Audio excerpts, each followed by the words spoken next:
जय श्री गणेशाय नमः। जय माता शीतला की। चलिए शीतला माता की कथा सुनते हैं। एक बार शीतला माता ने सोचा कि मैं धरती पे जाकर देखती हूँ कि कौन कौन मेरी पूजा करता है और कौन कौन मेरे मंदिर में जाता है। तो शीतला माता धरती पर अवतरित हुई। शीतला माता राजस्थान के गांव डुगरी में अवतरित हुई और उन्होंने देखा कि यहाँ पर ना तो कोई मुझे जानता है और ना ही मेरी कोई पूजा करता है और ना ही मेरा इन्होंने कोई भी मंदिर बनाया हुआ है। फिर माता गांव की गलियों में घूमने लग गई।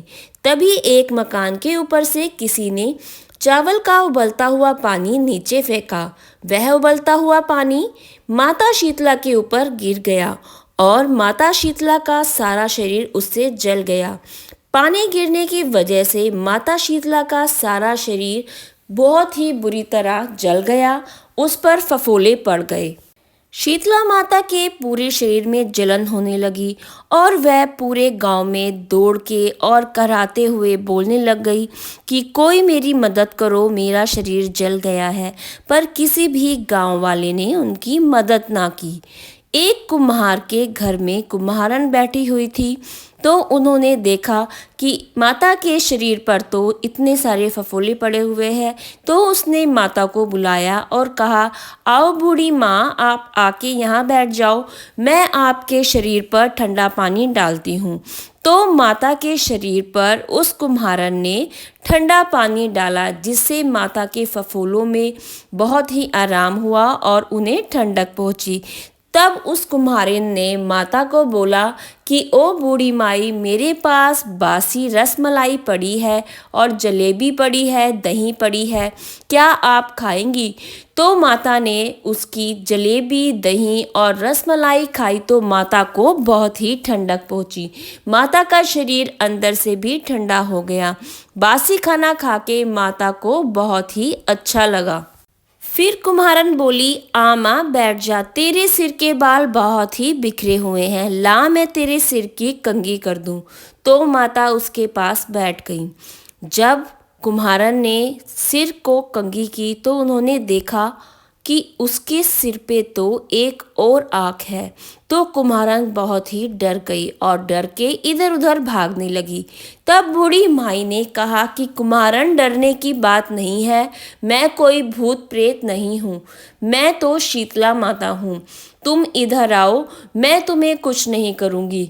तब कुम्हारन उसके पास गई तो बूढ़ी माई अपने स्वयं के रूप में आ गई और शीतला माता के रूप में बन गई। तब शीतला माता ने कहा कि मैं तो धरती पर यह देखने आई थी कि कौन मेरी पूजा करता है और कौन मुझे मानता है। कुम्हारन माता शीतला के दर्शन करके बहुत ही धन्य हो गई, उसकी आंखों से आंसू आने लगे। माता ने बहुत ही सुंदर मुकुट धारण किया हुआ था और 4 भुजाएं थी, बहुत ही सुंदर आभूषण पहने हुए थे और 4 भुजाओं में एक में उन्होंने झाड़ू पकड़ी हुई थी, एक में घड़ा पकड़ा हुआ था, एक में सूप पकड़ा हुआ था और एक में कटोरा पकड़ा हुआ था। ये सब देखकर कुम्हारन सोचने लगी, मैं तो बहुत ही गरीब हूँ, मेरे पास तो बैठाने के लिए भी कोई जगह नहीं है, तो मैं माता को कहाँ बिठाऊं। तो माता सोचने लगी कि अरे घबराने की कोई बात नहीं है। तो वहां पर कुम्हारन का गधा खड़ा हुआ था, तो माता उस गधे पर बैठ गई। तब कुम्हारन बोलने लग गई, हे माता शीतला, मेरे घर में तो बहुत ही दरिद्रता का वास है, मैं आपकी सेवा कैसे करूं? तब माता ने हाथ में पकड़ी हुई झाड़ू से कुम्हारन की सारी दरिद्रता झाड़ दी। तब शीतला माता ने कुम्हारन से कहा, बेटा, मैं तेरी सच्ची भक्ति से बहुत ही प्रसन्न हूँ, बोल तुझे क्या चाहिए, मेरे से वरदान मांगो। तब कुम्हारन ने कहा कि मेरा तो दरिद्र आपने झाड़ ही दिया है, मैं यह चाहती हूँ कि आप यहीं पर बस जाइए और आपका यहाँ पर मंदिर बन जाए और जो भी होली के बाद सप्तमी या अष्टमी वाले दिन आपके मंदिर जाकर आपको ठंडा जल चढ़ाए और बासी भोजन चढ़ाए, उन सभी के घर में अपनी कृपा बना के रखना। और अगर जो भी पुरुष आपके मंदिर में आकर आपको जल चढ़ाए तो उसका व्यापार बनाए रखना। और जो भी स्त्री आपके मंदिर में आके माथा टेके और आपकी पूजा करे, आपको भोग लगाए, उनको अखंड सौभाग्यवती का आशीर्वाद देना और सभी के बच्चों को निरोगी रखना और उनकी आयु लंबी करना। हे माता, सबको सुख समृद्धि देना। जो भी आपके मंदिर में आके माथा टेके, उन सभी का घर धन संपत्ति से भर देना।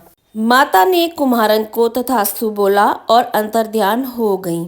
हे माँ शीतला, जैसे आपने कुम्हारन की सुनी, वैसे हम सबकी सुनना और हमारे बच्चों पर और हमारे परिवार पर अपनी कृपा बनाए रखना। जय माँ शीतला। होली के बाद सप्तमी जो आती है और अष्टमी आती है, उस समय माता शीतला का बसोड़ा पूजा जाता है। माता को बासी भोजन भोग में लगाया जाता है और शीतल ठंडा जल उन पर चढ़ाया जाता है। कई लोग इसको वार के हिसाब से भी करते हैं कि होली के बाद जो भी मंगलवार आता है, उस दिन माता शीतला की पिंडी पर जाकर जल चढ़ाते हैं और माता को बासी भोजन भोग लगाते हैं।